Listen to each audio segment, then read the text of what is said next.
Hey everyone, before we start with today's story, please comment down below where you live and what time it is right now. Thanks. Let's start. Christmas morning, 1929. Quiet snow on a farm in North Carolina. Hours later, neighbors find an unimaginable scene. 7 family members dead inside their home, their bodies arranged with eerie precision. How could a farmer, known as hard-working and prosperous, commit such a calculated act against his own wife and children? And why did he buy them new clothes and take them for a portrait just days before? This is no ordinary true crime case. It's a story that raises more questions the deeper you go. What secret was worth ending an entire family for? Imagine Christmas morning turning from calm to unthinkable horror. On December 25th, 1929, the Lawson family farm in Germantown, North Carolina, sat still beneath the pale winter sky. For most households in the surrounding community, the morning hours were filled with the familiar sounds of family gatherings, wood stoves rattling, children's laughter spilling onto porches, and the rustle of wrapping paper as gifts were shared. But on this particular farm, something was noticeably absent. The quiet was so heavy that neighbors arriving later would immediately sense the weight of it. It wasn't just silence. It was the kind of silence that unsettles, the kind that doesn't belong in a home where 8 people should have been together celebrating. The Lawson farm was no stranger to visitors. Relatives and neighbors often stopped by, especially during holidays. So when friends approached the property that day, nothing about the visit itself seemed unusual. Yet, as they drew closer, they could tell something was off. No one came out to the porch to greet them, no sense of cooking drifted from the chimney, and no movement stirred the yard where chickens usually scratched. It was the kind of stillness that prickles at instinct. People expected noise on Christmas, a home alive with excitement. Instead, the farm gave back nothing but an uncanny quiet, and the ordinary visit turned into a hesitant approach. The closer they stepped to the house, the stronger that sense of unease became. Even the animals seemed subdued, as if the natural rhythms of farm life had been interrupted. Neighbors paused, uncertain whether to knock at the door. It was not just a house that seemed empty, but a home that felt hollowed out. These were people they knew well: Charlie Lawson, his wife Fanny, and their children. But the silence pressing against the visitors made them hesitate, fearing what might be waiting on the other side of the thresholds they had crossed so many times before. Eventually, someone mustered the courage to enter. Inside, the stillness explained itself in the most jarring way possible. The interior should have been filled with the clamour of family, but instead, it carried the heavy air of death. What struck the neighbours immediately was not only that the family was gone, but the way in which the dead had been left. They found the children and their mother displayed as if arranged, not simply where they fell. Arms were folded across chests, and pillows had been placed beneath their heads. It looked deliberate, like someone had tried to give them a final rest, even after violence had stripped away the warmth of their lives. The image clashed deeply with the bloody reality. This was not the messy aftermath of sudden rage, not the chaotic disorder that often follows murders born of impulse. It was precise, ritual-like. Each body looked as though it had been positioned with intention. That cold and unnatural order only added to the terror of the sight, because it spoke of careful thought, a plan carried out step by step. To see children, a mother, a baby, all left like that sent chills far deeper than a random act of violence would have. For the neighbours, walking through those rooms was something they would never forget. The absence of sound outside now made perfect sense. The reason the farm was so still was chillingly clear. Nearly everyone inside had been killed. The details around the corpses suggested the killer had not only intended to wipe out his family, but had paused afterward to arrange them in a haunting display. Death had not been enough. He had chosen how they would be remembered in that space, at least until someone else entered to discover them. When word spread through the community, disbelief followed quickly. The Lawsons were known as a hard-working family. Their house should have been filled with generosity that morning, especially since Christmas meant so much in their small farming community. Instead, the grisly scene became something that neighbours would recount forever afterward. The idea that the killer had taken steps to arrange the bodies made it even harder to understand. For many, this detail was the most disturbing part of all, because it suggested calculation rather than impulse, a deliberate purpose instead of a sudden breaking point. Neighbours described the scene again and again once they left. They couldn't erase the image of the tiny baby, Mary Lou, or her older siblings. They couldn't explain why stones had been used as pillows for some of the younger children, or why arms were folded in such a formal fashion. The answers weren't there inside the bloody farmhouse, only haunting questions. The tableau made them feel as though the killer had intended to send a message, though no one could decipher what it meant. This wasn't just murder. It was a staged conclusion to a story no one outside the family yet understood. The quiet farm became, in those hours, a place of dread. People who had once come there for friendly visits now stood outside, whispering about what they had seen, not daring to step back into the rooms where the family lay. The shock of it spread, not just among the closest neighbours but across the town, then rippled outward into surrounding counties. But in those very first moments, before newspapers picked up the case or ballads carried the tale further, it was simply neighbours standing in paralysis at a farmhouse saturated with loss. Details circulated quickly, the arms folded, the heads resting on makeshift pillows, even the sense that each detail meant more than it first appeared. Some thought the arrangement carried religious overtones. Others wondered if it was a twisted attempt to imitate peace. Whatever the reason, it was impossible to ignore that these acts had required time and composure. The killer hadn't fled. He hadn't hidden the crime in panic. Instead, he had chosen to leave the home as a horrifying stage set for whoever would walk through the door. That kind of careful, chilling preparation raised immediate questions about motive. This couldn't have been a random attack, or the work of someone who lost control in the heat of the moment. It seemed planned, even rehearsed in silence before being carried out. And if a man could carry out something so carefully within his own home, against his own family, then there had to be something deeper behind it, something more than frustration or economic troubles. To the neighbours, though, those deeper reasons were far beyond their grasp. All they could do was stand in that farmhouse and try to make sense of the unimaginable. The neighbours left with their stomachs unsettled and their minds restless. Inside, the home remained filled with the remainders of its final Christmas morning. Gifts abandoned, chairs in quiet disarray, a tree standing lifeless in the corner. But those signs of normal celebration had been swallowed up completely by the horror of death. The contrast made everything sharper, everything more haunting, because it wasn't just murder, it was murder dressed in the trappings of what should have been joy. The tableau of the 7 bodies raised questions immediately. Why cross their arms? Why place stones beneath their heads? Why turn Christmas Day into a scene designed to unsettle those who found it? Even in those first hours, the arrangement of the bodies suggested there was more to the crime than anyone could guess. The intentionality stood out as the first true mystery beneath the tragedy itself. To understand why the farmhouse became that chilling landscape, it is necessary to go back years earlier, long before Christmas morning, when the Lawson family was still building its life in Stokes County. A story of progress masks the seeds of disaster. Years before Christmas morning in 1929, the Lawson family lived what seemed like an ordinary rural existence. Charlie Lawson, his wife Fanny, and their children worked the fields like countless other families in Stokes County, North Carolina. Life as tenant farmers meant long days of labor, planting and harvesting for little more than a meager return. In the years just after World War I, farming in the South was punishing. Cotton had suffered from boll weevils, and tobacco was only steady work if the weather cooperated. Tenant families often moved season to season, following opportunities wherever they could find them. For many, ownership of their own farm felt almost unreachable, an ambition that most held onto even while knowing how slim their chances really were. The Lawsons, though, seemed to break that pattern. In 1927, Charlie bought land in Brook Cove, just outside Germantown. This shift, from tenant to landowner, was enormous. To have a farm under your own name meant security, and in a community where nearly every family laboured for someone else, it also meant respect. Neighbours began to see the Lawsons not as mere sharecroppers, but as what people at the time would call well-to-do farmers.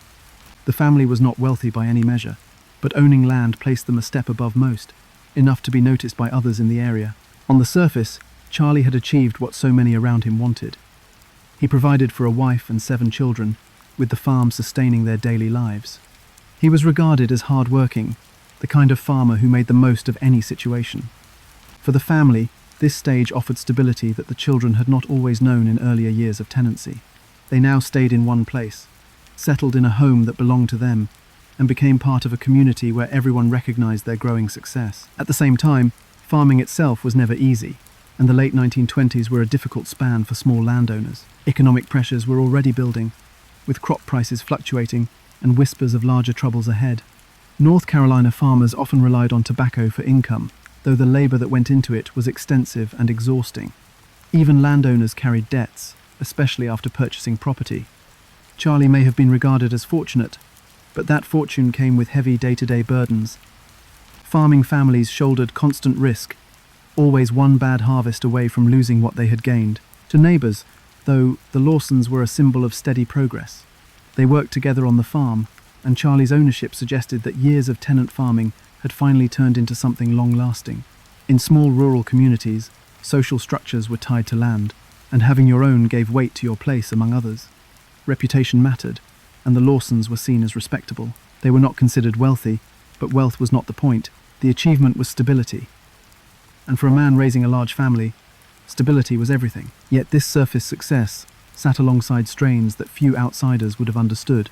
Behind the image of prosperity lay personal hardships that had already touched the family deeply. In 1920, one of the Lawson children, a boy named William, had died. The death of a child in the early 20th century was sadly not uncommon, especially in rural areas without modern medical access. Still, the loss left a mark. Such tragedies left lasting shadows in families that often endured grief in silence, carrying it with them year after year while appearing to move on. That mix of progress and hardship defined the household during the years leading up to 1929. Conversations around them in the community would likely have focused on the family's good fortune. Yet inside the home, any number of unspoken pressures may have been present. A farm could provide stability, but maintaining it required relentless work. Children were raised with the expectation to contribute, and wives carried the weight of keeping homes running with few resources beyond what the land and livestock offered. Underneath appearances, stresses, emotional, physical, or financial, could quietly build without anyone beyond the house even suspecting. That is what made later events so confusing to those who knew them. From the outside, the Lawsons fit into a picture of respectable farming life. They had a farm they appeared to be managing, and there was nothing to suggest instability or danger. When the murders eventually came, that outward stability made the event incomprehensible for neighbours. They could not reconcile the farm-owning father, who had reached a measure of success, with the man capable of eliminating his whole family in a single morning. The story of the Lawson family shows how sometimes appearances in small, tight-knit communities can conceal private hardships. A man who seemed to embody rural prosperity had in fact laid the ground for tragedy, though no one recognized it at the time. The death of their child years earlier hinted that shadows already existed, although it was the normal practice for families of that time to continue forward without speaking openly of grief. Layers of expectation and silence made it difficult to see what truly existed behind the doors of rural homes. All of this history becomes important when considering how the family's life appeared just before 1929. They stood halfway between admiration from neighbours and the kind of isolation that comes when stresses are carried quietly inside. That combination, respect from the outside but private pressure on the inside, formed the backdrop for what would follow. By the holiday season of that year, the Lawson family seemed a model of progress. Their farm was working, their children appeared healthy, and their reputation looked solid. They were not struggling tenants anymore. They were owners. Even with the burdens that accompanied the farm, respectability shielded them in the eyes of the community. Nothing that December suggested an impending disaster. No visible sign pointed to the devastation only days away. That contrast is what preserves the puzzle of the Lawson murders to this day. How could a man move from milestones that his neighbours respected, tenant farmer, to landowner, to committing the most devastating crime imaginable against his own household? It is the contradiction between those two truths that keeps the case unforgettable. The apparent stability made what happened all the more shocking because, at least on the surface, Charlie Lawson had achieved what most men around him desired. But that success was thin, and whatever was happening behind the doors of the farmhouse would reveal itself in a way no one could have imagined. Neighbours remembered the family as thriving, and they truly had reason to believe it. The Lawsons' reputation was consistent with progress, with belonging, with a family that had made it. Local respect gave them a place in the community. Yet, days before Christmas, something shifted inside the household. What appeared as the stability of land ownership was replaced by actions that suggested planning, preparation, and an intention no one in Brook Cove could have ever predicted. On the surface, there was nothing to indicate the storm that was about to break.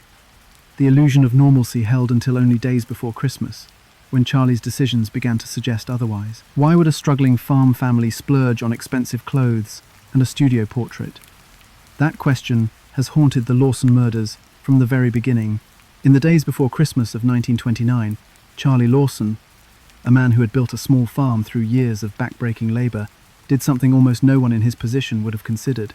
He took his entire family of 9, his wife, Fanny, and his 7 children, into town, where every one of them was fitted with brand new outfits. Then, Dressed in clothes that bore no resemblance to their usual farm attire, they went into a photography studio and posed together for a professional portrait. For people in their community, this outing appeared unusual from the start. Farm families of their class rarely had money left over for luxuries once debts, supplies, and daily needs were met. Clothing was bought only when necessary, often handed down from child to child until it no longer served its purpose. And a formal portrait was not a casual indulgence in 1929, it was expensive, reserved for weddings, funerals, or singular occasions in a family story. For the Lawsons to not only purchase new wardrobes but also commission a studio photograph suggested an event of deep significance, one that those who survived would never stop trying to interpret. That day in town has since become one of the most remembered moments of the Lawson story because it stood out sharply against the life they usually led. Neighbors and relatives would later say that Charlie's decision to buy the clothes, gather everyone together, and leave behind a posed image was strikingly unusual. Stories would circulate for decades, each turning over the same thought. Why that sudden and costly gesture, and why so close to the killings? One way of looking at it is pride. To have moved from tenant farming to land ownership was, in his world, an accomplishment. Capturing himself and his family in finer clothing, and freezing that moment on paper, may have felt like proof that he had achieved something worth remembering. This interpretation paints the photograph as a sort of victory image, a sign of how far they had come in just a few years. The children would look respectable, his wife would stand at his side, and Charlie himself would appear as a man of position. In that frame, he might have thought of it as leaving behind a record for relatives to hold, a visible statement of what he had built. Any family photograph might be explained that way, but the timing in this case has made it impossible to separate from what later happened. Within days of posing, the very people who stood stiffly in front of the camera were dead, their picture no longer a symbol of progress but a haunting reminder of what was about to be destroyed.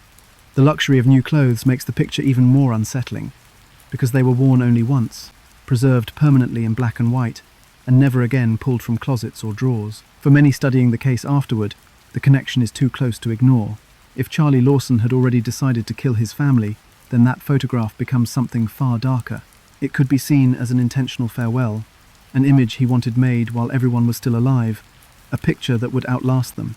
Instead of pride, it might have been resignation. Rather than marking success, it could have been his way of ensuring that the world remembered them in a carefully staged way. In that frame, their clothes were new, their appearances were polished, and the image was balanced, without the hardship of farm life etched into their faces. It was their final memory, not as they normally lived, but as he chose to present them. That is the shadow that follows the portrait to this day. Outsiders might regard it as a curious coincidence, but for those who saw its context, it carried weight. A decision like that from a man with little money to spare meant he had thought it through. He had judged it worth the cost. He had decided to freeze an image of the family right before he erased them.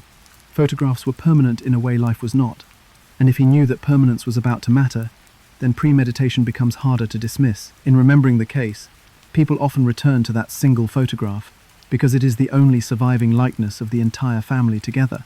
There are no home movies, no other records, just one still image, a family posed formally, unaware, or perhaps only partly aware, that it would serve as their last. Researchers and storytellers have lingered over expressions, trying to see hints of unease or reluctance in the faces of the children, or calm determination in Charlie's eyes. Whether those clues are really there can never be known, but speculation continues because the photograph carries with it both beauty and foreboding. The contrast is clear. A holiday approaching, a family in polished clothes, smiles faint or missing, all captured under the mechanical click of a camera. And beyond that, only days later, a crime so brutal that it shocked the county and spread across the nation. The juxtaposition is too tight to ignore. The portrait was no ordinary indulgence. It became the symbol of everything that was about to collapse. It is worth remembering how unusual such an expense truly was. In 1929, just months after the stock market collapse that began the Great Depression, ordinary families were already feeling uncertainty. Working-class farms suffered deeply when cash and credit dried up. That made splurging on non-essentials even less likely. Yet Charlie not only spent the money, he created a moment that assured permanence. Some argue that this makes the idea of simple pride or celebration less convincing.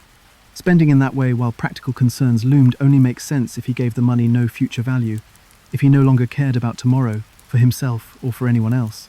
That observation has formed the foundation for one of the clearest arguments in favor of premeditation. The photograph, combined with the new wardrobes, was not simply a holiday indulgence. It was a sign of someone writing the last chapter of a story in advance. And that is why, even decades later, so many accounts of the Lawson case pause at this same detail. The photograph is not just a curiosity, but a piece of evidence in its own right, a realization that before the killings, Charlie Lawson had already closed the door on his family's future. Once seen in this light, the outing transforms completely. What others might see as a scene of family love begins to look like a stage set, arranged to appear perfect for one final image. The family stood close, newly clothed, frozen in their familiarity with one another, while to Charlie, it may have meant something darker. They would never again stand together like that. He would later arrange their bodies inside the house, but here in the photographer's studio, he arranged them for something more lasting. That decision remains one of the most unsettling questions in the whole case. Was it pride, farewell, or simply coincidence? No one can answer with certainty. But for many, the photograph serves as proof that the massacre was no sudden break, no impulse of a man who immediately lost control. Instead, it becomes the first visible clue that Charlie Lawson had already made his choice. That single trip into town and that single photograph, taken days before Christmas, would live on as the first unmistakable sign. It was as if he wanted to preserve them neatly once before destroying them chaotically, to leave behind an image while erasing their reality. And with that picture locked forever in time, Christmas morning soon revealed just how carefully he had prepared the next step of the plan. The violence did not start inside the Lawson farmhouse, but on a path near the tobacco barn. On Christmas morning, 16-year-old Carrie and her younger sister Maybelle, only 12, set out toward their aunt and uncle's home, expecting the same tradition they followed every year. They had no reason to believe the day would break from routine. Their father, though, had already laid out the beginning of a sequence in his mind. Instead of being inside with his wife and other children, Charlie waited outside with his shotgun. He placed himself where he knew the girls would walk, as if he was not just letting the day play out, but following a plan he had fixed long before that morning arrived. The sisters carried themselves along the familiar path, as they had done countless times, but their father was already waiting for them, with a weapon ready. There was nothing casual or momentary about it. He was hiding with the intent to strike, and when the girls passed, he released the first act of the massacre. A single shotgun blast hit the girls, yet he did not leave their fate to chance. After using the firearm, he moved closer and used blunt force to make certain neither survived. It was calculated. It showed not just the will to kill, but the certainty that he wanted no possibility of life afterward. That method, shooting and then striking, meant more than simple violence. It spoke to an insistence that what he started would be finished completely. Charlie was thorough, even in brutality, and to those who later studied the killings, it marked him as someone steady in his movements, rather than overcome by temporary rage. Once he had made sure the two girls were gone, he lifted their bodies from along the path and carried them into the barn. Rather than leaving them exposed where others might stumble upon them, he moved them out of sight, tucked away in a building that held the tools and leaves of everyday farm labor. Placing them there showed another layer of carefulness. Most crimes that erupt in sudden anger leave bodies where they fall. Here, though, Charlie took time to disturb the order of the morning further by removing them. Neighbors believed later that this was proof of premeditation. He had not simply lashed out and then panicked. He shot, he struck, and then he concealed. He controlled not just their lives, but how and when others would find them. His choices gave him both time and a pathway to move next inside the farmhouse, without immediate alarm being raised. This ambush also broke from what should have been the most ordinary kind of holiday. The family was expected to join relatives, arriving with children in hand, gifts in small packages, and stories to share as meals were put on the table. That was the pattern, an unbroken tradition that bound communities together. Instead of allowing his daughters to take part in it, Charlie replaced that tradition with an attack. It severed the holiday and replaced it with something no neighbor or family member could have imagined. Christmas visits that should have ended in small talk and food now ended in the concealment of two children's bodies inside a barn. The act of waiting by the barn carried its own weight.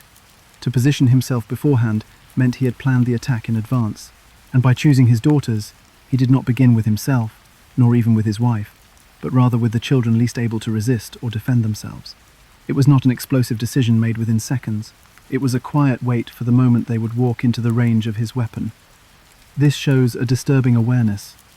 Every detail of their routine played into his control of the moment. For Carrie and Maybelle, the morning should have been one of simple purpose, crossing to their aunt's house together, likely expecting food and family warmth at the end. For Charlie, their path was nothing but a step in the sequence he intended to carry out. He reduced their innocent activity, meant to bind family traditions, to a target passing through his line of sight. Once those first gunshots rang out among the buildings, the progression of killings had begun, and there was no turning it back to the morning it should have been. The care he took in hiding them in the barn signaled something chilling. As though he had the need to preserve order even in the middle of disorder, he chose not to leave his daughters where others could stumble across them too quickly. He wanted the control to unfold at his pace. Moving them also shielded the farmhouse momentarily from attention. With the bodies removed, he could then proceed to the next part of his plan. If neighbors had stumbled across dead children on that path, the chain of acts might have stopped short.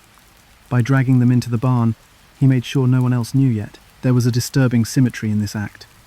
In the days beforehand, he had positioned his family for a portrait, controlling how they appeared in front of a camera. Now, in violence, he was positioning them again, even in death, to match the way he dictated their story. Taking them into the barn was, in a sense, more of that control, choosing how they would be revealed, rather than letting chance dictate the discovery. Each step of that morning was layered with intention. Shooting, striking, moving. None of these belonged to a man suddenly lost in blinding rage. They belonged to a sequence mapped beforehand, remembered in silence by someone who planned out the hours to come. Starting outdoors, away from the farmhouse, gave him the chance to isolate the first victims and eliminate their presence before turning toward the rest of the family. The tradition of visiting relatives never happened that morning. Instead, the ambush of two daughters became the marker of a holiday turned into horror. The normal rhythm of December, filled with family walking hand in hand across short distances to celebrate together, was interrupted by the weight of murder. In a county where those Christmas gatherings were a central part of community bonds, people would later reflect on how impossible it felt to trace Charlie's line of thought. The season represented care and kin, but his action began with betrayal of both. So the murders began not inside the heart of the family home, but just beside it, under the cold sky, along the path to relatives' company. From the simple walk of two young girls, the day turned into its violent course. Those first killings of Carrie and Maybelle framed everything that followed. At that point, there was no longer any confusion about intention. It was not an accident. It was not a collapse over a single argument. It had started with steps meant to ensure that none of his family would survive the day. The ambush of his daughters marked the beginning of a chain that was carried out step by step, each moment arranged to build toward completion. They were not left where they had fallen. They were staged and stored, cut from Christmas life, taken from the safety they should have had. And from that beginning, Charlie Lawson carried his weapon back across his yard. He returned toward the porch where his wife stood, ready for the next part of the plan. The farmhouse, the heart of family life, became a place of slaughter. After killing Carrie and Maybelle near the tobacco barn, Charlie Lawson walked back toward the home. On the porch stood his wife, Fanny, carrying out the rhythm of the morning as though it were any other Christmas day. Charlie raised his shotgun and fired. The blast dropped her instantly in front of the door she had opened and closed countless times before, the very space where her children would normally gather around her for warmth and comfort. The shot echoed through the house, jolting the family still inside. Marie, the oldest daughter still living at home, reacted first. Her scream carried across the wooden walls, signaling terror before she was able to move. For James and Raymond, the younger boys, there was nothing to do but hide. In a moment, the farmhouse was transformed. Where safety should have existed, only panic remained. For those inside, there was no chance to think clearly, for the danger came not from outside but from their own father. Charlie entered after killing Fanny. He found Marie in the main room. She was only 17, standing in shock as her brothers scattered. In the sequence he had begun, there was no pause for care. He raised the gun again. A shot killed her, ending her screams, and with her fell another piece of the household that had been alive only minutes earlier. With Fanny gone and Marie dead, the house became quieter, save for the movements of two boys scrambling to find refuge from the man they had always depended on. James and Raymond had sought places to escape. One hid behind furniture, while the other pressed himself against whatever might shield him from sight. Their attempts could not stand against Charlie's determination. He moved through the rooms in search of them, weapon in hand, not rushing but steady, with the certainty of someone finishing a task already planned. Each boy fell in turn as he tracked them down. At that point, the farmhouse became stained with fear as much as with blood. The rooms that had watched over years of lives and labour bore witness to their end. Only one remained after the older children, Mary Lou, the youngest, still an infant. She had been born less than a year before, still at the stage where every day was filled with care and dependency. For Charlie, she was not spared. Instead of the shotgun, it was blunt force that ended her life. She was struck and killed through direct violence, the smallest and most defenseless one taken last. The fact that even she, not yet able to walk or talk, was included in the killings underscored that none were exempt. The methodical pattern continued in the house, just as it had by the barn. Each family member was targeted one by one, worked into the sequence in a way that showed no sign of second thoughts. This was not random, not a crime unfolding from a sudden spark of anger. It was controlled, careful, and unbroken until every member who remained within the home was killed. By the time silence finally settled back over the farmhouse, 7 members had already perished at his hands on Christmas morning. What makes this portion of the case endure in memory is the contrast. Christmas Day in a rural North Carolina community was filled with traditions. Families leaving farms briefly to visit relatives, opening small gifts that had been tucked away for weeks, children carrying laughter out into yards. That same morning in the Lawson home was marked instead by a father carrying out the erasure of his entire family. The joy attached to the season was replaced by horror, and each room that should have heard voices of excitement became instead the scene of systematic killings. Neighbors who would later arrive managed to see the remnants of that switch. A decorated tree still stood in the house, farm tools remained where they had been left, and signs of daily life were unchanged in many ways. But lying among those signs of celebration were the bodies of those who should have been gathered around the same tree. In that home, the material evidence of ordinary life was overlaid with the evidence of death. No one who described the scene afterward failed to mention how disturbing that contrast felt. Each victim inside showed the same treatment Charlie had used elsewhere, arranged after death. Arms were folded, heads placed upon makeshift supports. It meant that not only had he killed them, he had lingered. He took time to position them after silence had fallen, converting the house into a kind of stage. This deliberate arrangement turned the home from a place of family into a kind of unnatural tableau, a frozen image of death imposed by its own father. Such attention to detail raised larger questions from the beginning. What would drive a man not only to end the lives of those closest to him, but to do so in such orderly fashion? The pattern made it difficult to interpret the murders as uncontrolled rage. Rage burns fast and disorganized. This, by contrast, was prolonged, methodical, and exact.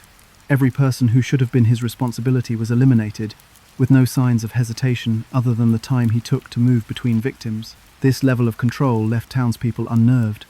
The kind of stability Charlie had shown in public life clashed with the behavior inside the house that morning. He was not simply lashing out at a single family member. He was completing something like an erasure, moving through each child and his wife, until none remained. Christmas Day had been scheduled to become the day of the family's destruction, and the quiet order of the killings suggested he had accepted that decision before the morning even began. The farmhouse had always been the heart of the Lawson family's life, the safe place after work in the fields, the shelter against cold weather, the site of meals and rest. That heart, on Christmas morning, beat for the last time under the violence that removed every one of its occupants. By the end of the sequence, what was left inside was stillness, with 7 people dead and none alive to speak for themselves. Outside of that farmhouse, though, one person remained absent. Among the 9 members of Charlie's household, one had not been caught within those walls during the killings. His eldest son, Arthur, was not at home when the gunshots sounded and the cries were silenced. That fact alone meant that when the morning ended, the killings were not the total erasure Charlie may have intended. One child survived by having been sent away, and his survival introduced the next question in the story. Why had Charlie spared only him? The eldest son lived because his father sent him away. On the morning of December 25th, 1929, while his siblings stayed behind at the farm, 19-year-old Arthur Lawson was instructed by his father to leave the property. The errand he was sent on was never fully detailed, but its effect was immediate. While the rest of the children and their mother faced what was waiting inside the farmhouse, Arthur was spared. He returned later that day to a home that no longer resembled the one he had left. Arthur's absence from the farm that morning has remained one of the most debated aspects of the case. Charlie Lawson had carried out the killings of his wife, his daughters, his younger sons, and even the infant Mary Lou. Yet Arthur was told to be away. That single decision kept him alive. The question of why has lingered ever since. Some wondered if Charlie had planned to keep at least one son from the beginning. Others suggested that Charlie saw Arthur as too old and strong to be taken by surprise like the younger children. Either way, sending him out changed the way the story unfolded. When Arthur returned, the family farm was no longer familiar. The stillness on the property hid nothing of what had taken place, and the neighbours and law enforcement had already started to gather. He was not met by an ordinary holiday, but by investigators surrounding the house, the barn, and the yard. Inside, the bodies of his mother, his sisters, his brothers, and the baby had already been discovered. Arthur's survival meant he did not just lose his family, but that he lived on as the sole witness to the aftermath. Speculation rose quickly about the reason for his absence. One theory has continued to reappear, that Charlie spared him because Arthur had grown into a man, tall and physically capable. Unlike the younger boys, Arthur worked the fields as his father's equal. If Charlie had attempted to take him by surprise, Arthur could have fought back. That possibility may have been enough to make Charlie avoid conflict with him altogether. This interpretation views Arthur's survival as practical, not sentimental. It was easier to send him away than to risk a struggle. Another theory takes a different angle. Some insist that Charlie wanted a witness, someone alive to carry forward what had happened. By keeping Arthur away, Charlie ensured that the killings would be discovered not just by neighbours or police, but by his own son on his return. If true, that decision added another layer of intention to an already deliberate crime. Arthur would not only survive, but also bear the knowledge of what his father had done, living out the rest of his life with that shadow. No evidence has ever confirmed either theory. What remains clear is that Arthur's fate set him apart. He was the only member of the household who escaped both the violence and the arrangement of their bodies that followed. As the eldest, the burden of survival fell on him before he had any chance to refuse it. His name came to the front of every report, and his life after that day was shaped by the fact that he alone had been left behind. Arthur's survival meant he had to witness the consequences almost immediately. While others speculated from a distance, he walked into the stillness of his family's home, greeted not by his mother's cooking or his siblings' voices, but by an investigation that was already underway. The picture he met was irreversible. Surviving that moment did not make him free of it, but bound him to it for the rest of his life. Every article written about the case, every discussion among neighbours, and every retelling in the years to come mentioned Arthur because he was the only direct link left. After the murders, Arthur tried to maintain his life as others in the region carried on with farm work. But repeating daily routines was not the same with the memory of that day attached. The killings became a permanent shadow in public and private. Wherever he went, he carried the identity of being the son who lived. In a small community, that title never disappeared, and beyond the county, it followed him into history. In later years, Arthur married and started a family of his own. The tragedy did not prevent the continuation of the Lawson name, and descendants from his line still connected the story of survival to themselves. Yet it was survival born of separation, one choice made by his father on that morning. That survival contained both luck and cruelty. Luck that he was told to leave, and cruelty that he had to return to face the wreckage left behind. Arthur's life lasted only until 1945, when he died in a motor accident at the age of 35. His early death came less than 2 decades after the murders. The accident added another layer of grief to a family already marked by tragedy. Those who knew him could not miss the fact that he was taken young, like so many others in his family, though by different means. Unlike his siblings, however, Arthur left children, and those children later carried a sense of continuation rather than finality. Through Arthur's descendants, the family's link to the murders continued into the present.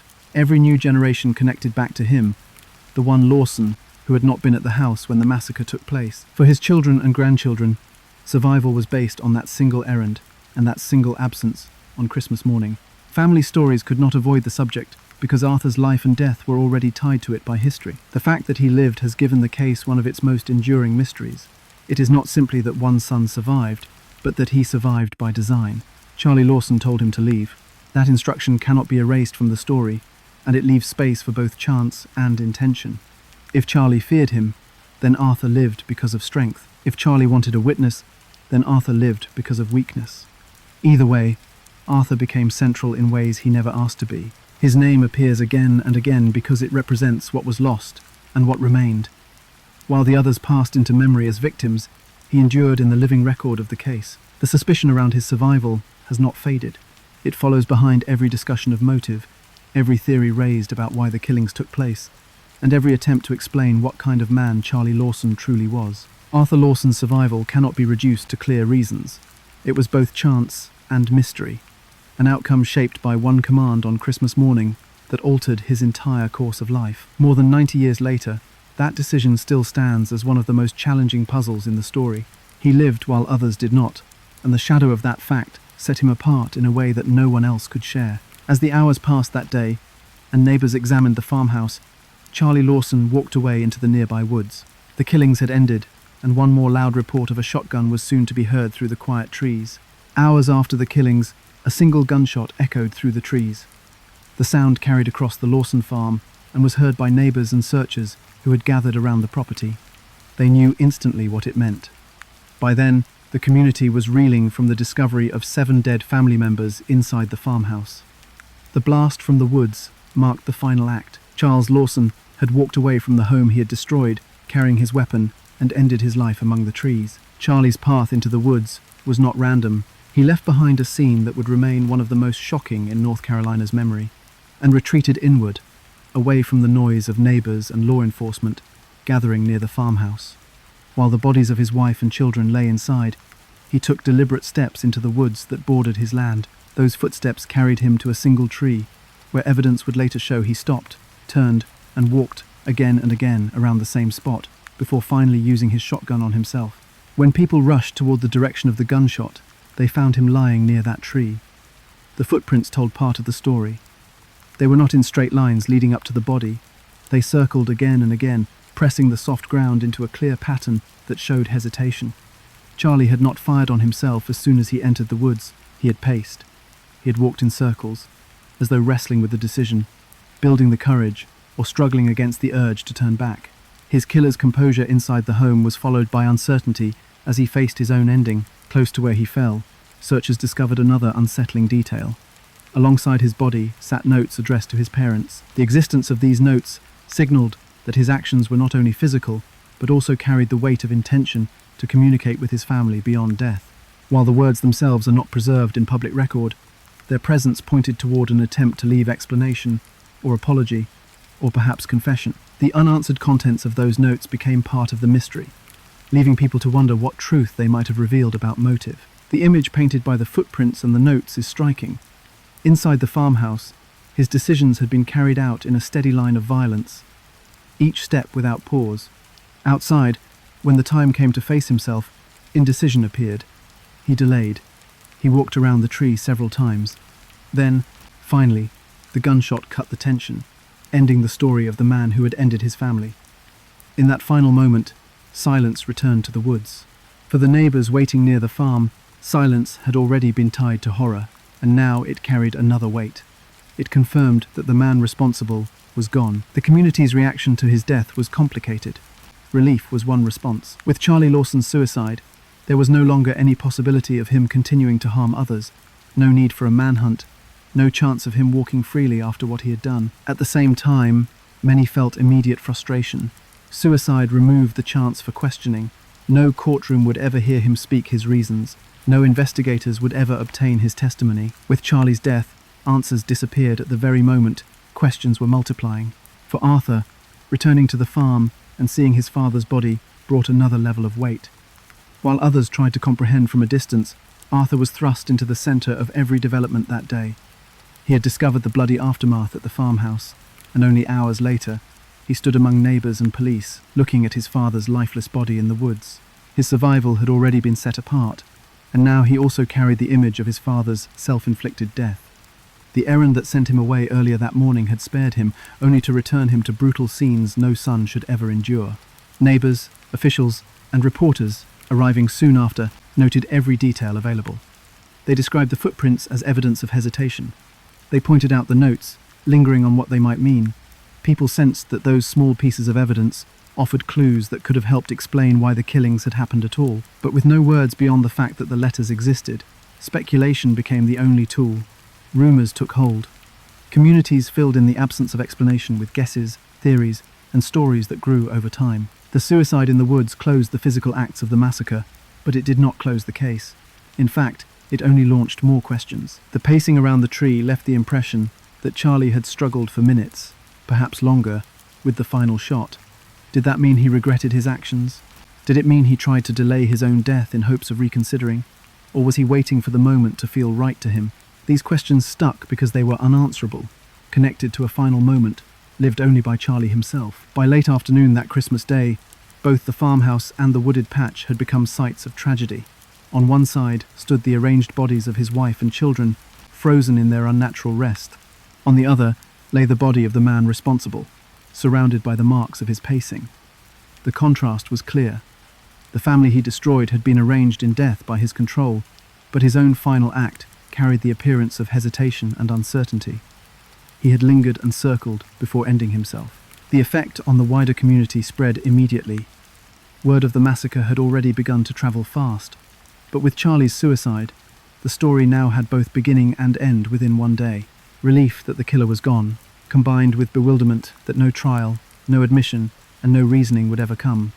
The cemetery in the woods became the closest thing to answers. People could walk the ground and see the footprints in the mud, but they could not read his mind.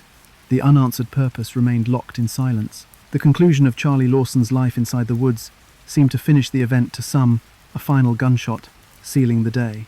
But to most who knew the family or heard the story afterward, the suicide complicated everything. It left the community holding fragments of information, the arrangement of bodies, the footprints around a tree, the undetailed notes to his parents, without a completed picture of motive. With nothing more than evidence of deliberation but no words to explain it, the narrative was left open. So on Christmas Day, the chaos of a massacre had closed with a single gunshot. The killer was dead, lying among marks that spoke of hesitation but not of confession. What remained were questions. Why had he erased his family? Why had Arthur been spared? Why did he pace before turning the weapon on himself? These puzzles brought the community no closer to understanding, and soon enough, the emptiness left by his silence gave space for rumors to spread. Even Charlie's gunshot did not bring an ending, because from the moment he fell in the woods, the story stopped belonging only to what had been seen. It moved instead into theories, whispers, and explanations that reached far beyond the Lawson farm. Even death did not close the case. Rumors and theories took over. Could a head injury explain the massacre? In the months before Christmas Day of 1929, people around Germantown began to notice something odd about Charles Lawson. He had suffered an accident that left him with a blow to the head. Accounts described it as a fall, or strike hard enough to concern his family, and, soon after, neighbours began whispering that the man did not seem entirely the same. To a community searching for reasons behind the unimaginable, this incident quickly became a starting point. If a sudden change in behaviour could be traced back to a physical injury, it offered the kind of explanation people were desperate to believe. At the time, head injuries, even those not clearly visible on the surface, were suspected of altering moods, judgment, or personality. People in Stokes County recalled the blow and tied it directly to what would later happen in the farmhouse. Families whispered in kitchens, and men standing in tobacco barns compared what they had seen before and after the accident. Was his temper sharper? Did he act distracted? Many insisted they sensed a difference, though no one could point to a clear example. The rumour solidified after the murders, when the entire community searched for something tangible to blame. The problem, though, was evidence. Rumour carried weight in small towns, but officials knew that anecdotes were not enough. So, after Charlie's death, attention turned to his body. If he had changed in the months before the killings, science might confirm it. Medical researchers at Johns Hopkins Hospital were asked to study his brain directly after the autopsy. The hope was that pathology would show scars, bleeding, or other lasting damage. If abnormalities could be found, they might provide a concrete reason for why a stable farmer would destroy his entire family. When the results returned, however, the findings collapsed the theory. According to the autopsy and the review at Johns Hopkins, there were no abnormalities noted in Charles Lawson's brain. No evidence of trauma showed up. No tumours, no fractures inside the skull, no lesions suggesting hidden damage. The structures of his brain appeared as expected for a man of his age. For investigators, this ruled out the neat medical explanation many had expected. This result frustrated those still reeling from the nightmare. Without proof of injury, what could possibly account for it? Medical science provided nothing to anchor the violence. For a farming community that wanted cause and effect, the absence of evidence kept people in uncertainty. Instead of erasing the rumour, the clean results only forced speculation into two directions. Either the injury had been real and left effects not visible through medical means available at the time, or the problem lay deeper, inside his thoughts and choices, not inside his skull. Both explanations carried problems. If the injury mattered, why had no damage been found? If psychology explained it, What sign had pointed to building disturbance before that December? Neither option satisfied grieving families or stunned neighbours. And in a time when talk of mental illness held stigma, many preferred to think of a farmer changed suddenly by a strike to the head, rather than admit deeper troubles could sit undetected in any household. Simpler reasoning felt easier. It was more comfortable to say, an accident caused him to change, than to admit he might have lived with hidden despair, anger, or dysfunction for years. Despite the official statement that nothing abnormal existed in the brain tissue, the rumour stuck. People repeated it in grocery stores, on porches, and in church pews.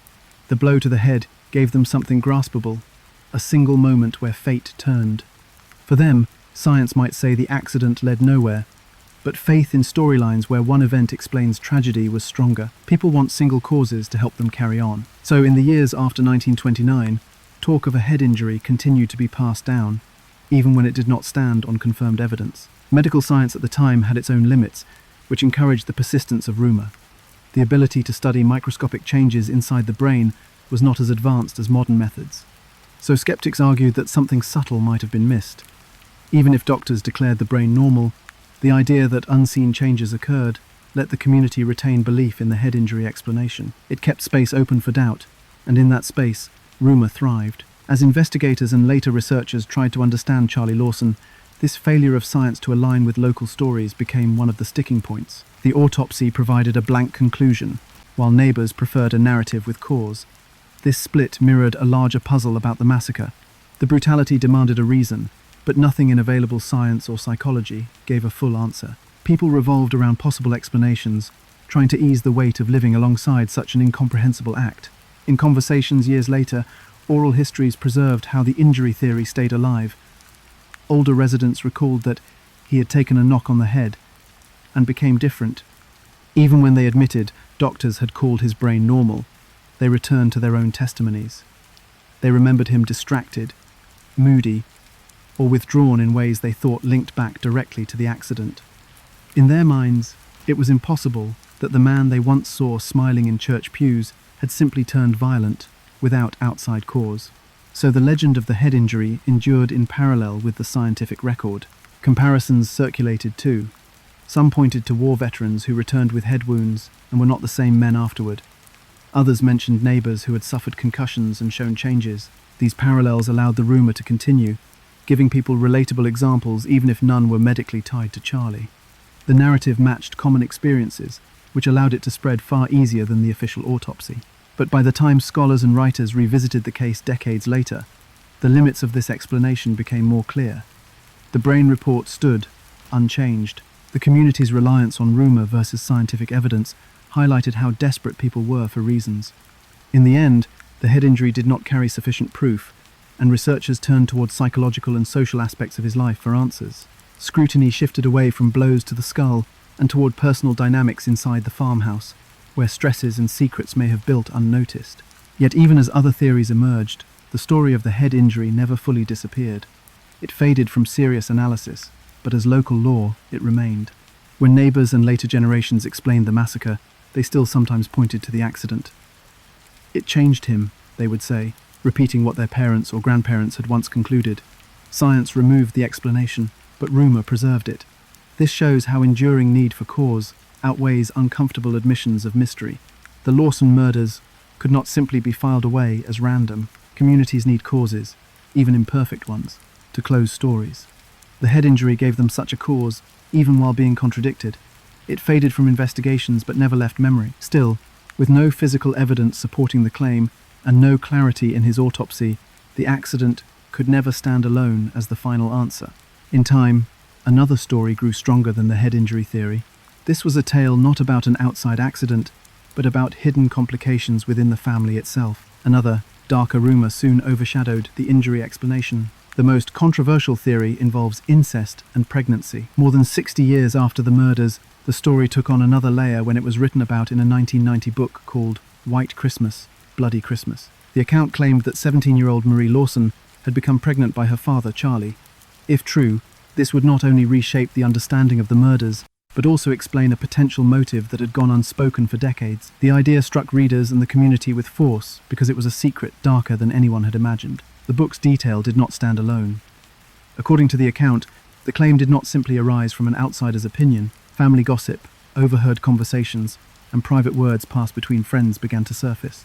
Stella Lawson, a relative, said that before the killings, she heard family members discussing Fanny's unease about an incestuous relationship between Charlie and Marie. This meant that suspicion was not limited to the hindsight of rumor after the crime had occurred, but existed in hushed tones even before that Christmas day. To add weight, another voice joined the record years later, through a story passed on by one of Marie's closest friends. In 2006, another book titled The Meaning of Our Tears expanded the same theory. In it, a woman named Ella May, who had been close to Marie before the murders, stated that Marie confided in her that she had become pregnant by her father. According to this account, both her parents knew, and in the final weeks of 1929, the family carried the secret inside the walls of the farmhouse. If this statement is accurate, then Charlie Lawson would have been aware not only of the act of incest but of its consequence.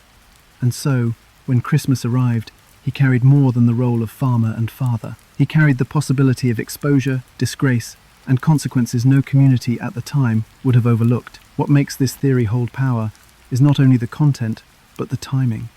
If in fact Marie had told a friend weeks before her death, it suggests an immediacy that makes sense of the otherwise unexplainable slaughter. In a small community built around reputation, any proof of incest could ruin a family entirely. Gossip, once confirmed, would not be sealed back inside the farmhouse. If neighbors began to suspect, the family's position in Brook Cove would collapse overnight. For a man obsessed with control of his land, control of his image, and even control of how the bodies were left, exposure may have been seen as unbearable. At the same time, the theory has its flaws. There are no medical records showing that Marie was pregnant in December 1929. No physical evidence surfaced during the autopsies that confirmed any of the claims. No contemporary newspaper articles or investigators of the time recorded incest as a suspected motive. The entire story rests on oral accounts, handed down privately for decades, then put in print late in the 20th century. For many researchers, this gap is critical. Without physical proof, the incest theory can never move beyond speculation, even if it seems plausible to those who know the dynamics of family secrecy. This contrast between rumor and documented fact makes the Lawson case so difficult to pin down. On one side stands official history. A farmer murdered 7 members of his family before taking his own life, with no clear explanation. On the other side stand decades of local stories that push beyond what the record says. The incest theory emerged from the second side, rooted in gossip, memory, and community whispers. For people who believe it, the killings become easier to understand. They are no longer the random violence of a farmer, but the desperate erasure of a secret about to be revealed. Marie stands at the center of the theory, not only because she was the daughter, but because she symbolized both innocence and betrayal. As the supposed victim of incest, Marie becomes a tragic figure silenced before she could break away. As the potential mother of her father's child, she becomes the reason behind an entire family's eradication. In either version, her role shifts the way the murders are seen. Instead of being one of many killed, she becomes the key to why they were all killed.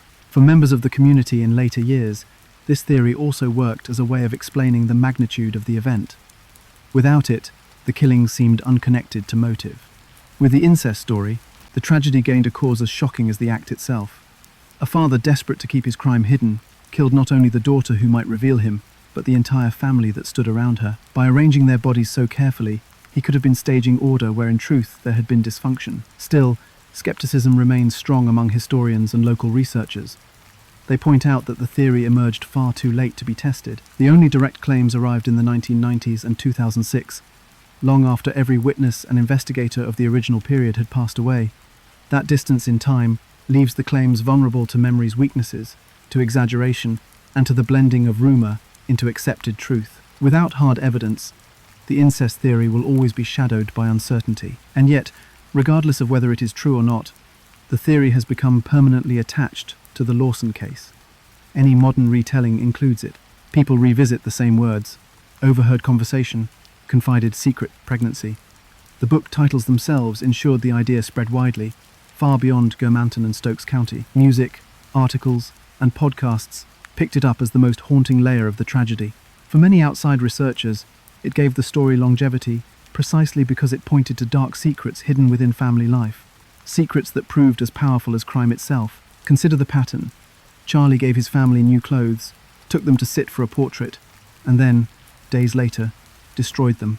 If at the center of that sequence stood his fear that Marie might bring his abuse into the open, then the portrait itself also takes on a different meaning. It could have been less about pride and more about capture, a family forced into one image before their shared silence broke apart. Arranging the bodies after death could also be read differently, not as ritual alone, but as control over a story before anyone else could tell it. While historians emphasize that no physical confirmation exists, the incest theory has nevertheless overtaken the head injury story, financial theories, or the idea of sudden break. It frames the murders not as senseless, but as deliberate protection of a secret. And it changes how the family itself is seen, less the victims of sudden rage, more the victims of years of silence, control, and abuse that culminated in their elimination. The power of the theory lies in its ability to explain motive where none had been agreed upon. Whether or not it can ever be proved, the incest narrative has cemented itself within the legacy of the Lawson murders.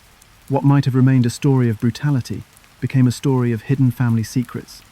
It is that mixture of murder and suppressed scandal that ensures the case is remembered not only for its horror but its mystery. Even today, the controversy divides people. Some accept it as the most likely truth, while others reject it as harmful rumor. But its effect is beyond question. By attaching the idea of incest and pregnancy to the Lawson story, the murders transformed from crime into legend. They carry not only grief but suspicion, not only facts but folklore. And once that layer was added, the farmhouse itself gained a different life, not just as a site of violence, but as a stage for storytelling that people would travel to see. The Lawson farmhouse became a macabre tourist attraction. Within weeks of the murders, Charlie's brother, Marion Lawson, began opening the family home to the public. For a small fee, curious visitors could walk through the rooms where the killings happened. The house on Brook Cove Road, meant to be a farm residence, became a destination.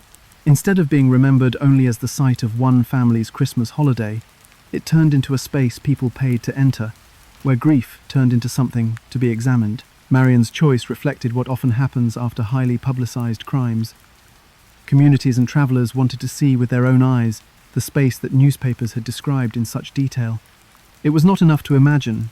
They wished to step inside and look directly at the rooms where 7 lives had ended. The Lawson home became a kind of stage.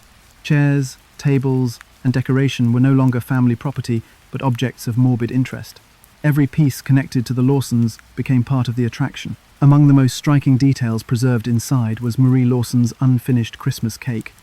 It had been baked before the holiday as part of the family's celebration. After the murders, it remained on display in the kitchen. Unlike furniture or walls stained by death, the cake stood out as a normal object of family joy suddenly halted. As visitors came through the house, the cake became one of the main points of attention. Its incompletion felt symbolic, like a pause in family life that could never resume. The cake carried weight because of what visitors did with it. In the earliest months that Marion opened the house, people began removing raisins from the cake. They treated these small pieces not as food, but as souvenirs. Removing raisins from a dead girl's holiday treat became their way of carrying part of the tragedy home. This behavior alarmed the family, and the cake was placed under a glass cover to protect what remained. Even then, it stayed on display for those who entered, its preservation continuing the lure of seeing something so ordinary forever linked to something so violent. This transformation marked a shift that would continue for decades. What had been a private home became part of cultural fascination. People outside Germantown who had never known the Lawson family came to witness the remnants. Objects lost their original purpose and became relics. A cake intended for a meal turned into an artifact.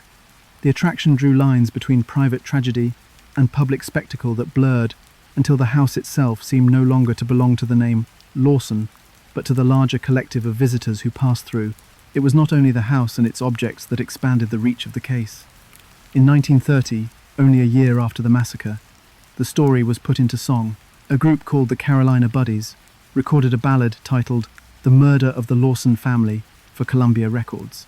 The tune followed the long tradition of murder ballads in American folk culture, adding rhythm and verse to events that shocked communities. For rural audiences who may not have read much of the news coverage, hearing the song preserved the event in their memory. The recording circulated widely and turned the Lawson murders into more than local grief. It was carried beyond Brook Cove by the power of music. Listeners learned the story not only from newspapers but from lyrics they could repeat and remember. In this way, the family became part of folk tradition, their deaths retold in song the same way other tragedies had been preserved for centuries. A generation later, the story was carried forward again. In 1956, the Stanley brothers recorded their own version of the ballad. By then, the Depression and wartime years had passed, yet the Lawson murders were still seen as a tale worth revisiting. The Stanley brothers brought it to new ears, ensuring the story could not fade into history. Folk audiences across the South learned again about the Lawson family through the pairing of banjo and voice. It showed how this event lived not just on the page, but in cultural memory that refused to grow quiet. That tradition of retelling never stopped. The case has continued to surface through new media. The PRX podcast Criminal produced an episode on the Lawson murders, bringing the story to modern listeners all across the world. Instead of a ballad on records, it appeared this time through headphones, introduced with the same careful tones of true crime storytelling that captivate audiences now. The format was different, but the effect was the same. The Lawson murders outlived their own community. Streaming platforms picked it up as well. In 2022, the Netflix series 28 Days Haunted included scenes connected to the Lawson case, particularly the place where the victims were embalmed. Even nearly a century later, producers saw value in returning to the horror and tying paranormal television to the history of the event. For a digital audience drawn to dark stories, the Lawson family once again became part of entertainment more than education. The case's endurance in modern media shows how tragedy evolves into shared folklore. Local facts turn into larger symbols, made portable in recordings, podcasts, and shows. And just as visitors once entered the family's house to look upon a covered cake, audiences today bring the story into their homes through sound and screen. What began as a singular act of violence grew into part of American horror memory, spread by culture's many ways of repeating stories. This transformation is uneasy. On one side, the Lawson murders remain a piercing family loss, remembered with grief by descendants. On the other side, they are history to thousands who never knew the family. Items once private became objects of gawking. A ballad written for radios in 1930 became an artifact of folk music, and in the 21st century, the same crime is discussed on podcasts and streamed through paranormal series. Every generation has found its own channel through which to retell the events. These retellings keep the case alive, long after newspapers stopped covering it, and long after the house returned to private use. Songs, stories, and recordings ensure that the Lawson name continues to appear in cultural memory. The objects remain in accounts. Marie's cake, covered in glass, the house opened by Marion Lawson, the music that spread from Columbia Records. Together, they built a structure of folklore around the case. Folklore fills where facts leave silence, and in the absence of Charlie Lawson's explanation, retellings became the only way to carry the story forward. The legacy is clear. What once happened in a farmhouse in Germantown travelled into ballads, then into records, then into digital podcasts and streaming platforms. What was once grief inside a family became grief and fascination, shared across counties, then states, and now the world. The Lawson case lived on in stories, in music, and across media far beyond Brook Cove Road. In memory and in history, the story remains unresolved yet unforgettable.